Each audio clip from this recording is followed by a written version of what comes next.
A playground is a kid's castle, but for those with disabilities, being able to play on one means getting across an impassable moat. That's why this new playground is so important. There are a number of different higher playground equipment pieces that allow people with wheelchair to get up on them, or kids with wheelchairs. There's a berm wall all the way around the outside that has a very, very gentle slope that allows people with wheelchairs and kids with wheelchairs to get up there and get on the higher equipment.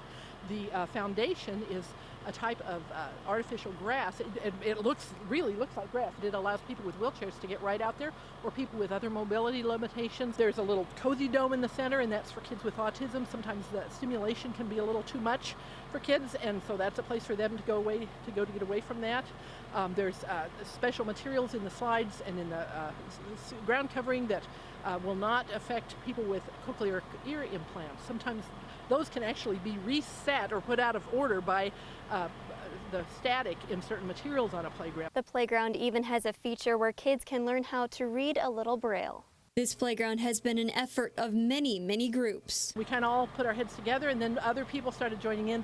There's the planning and then the paying. We had a lot of donations of in-kind donations, but if we put a price tag on everything, it would easily be $700,000. But this is just a tribute to Kirksville and to Northeast Missouri. It made me proud to live here. It really did, because so many people stepped in and put this together, and it's happened so much more quickly than we even thought it would.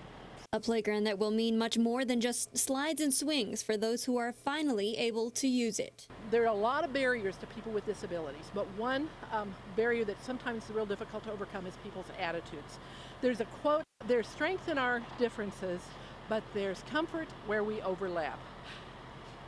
That really touches me, because this is a place where people will overlap, where people with disabilities and kids without disabilities will play together, and they'll become comfortable with each other. And that's a really big step toward understanding and inclusion and just appreciating people who have differences and appreciating their abilities. They can play on the playground just like everybody else.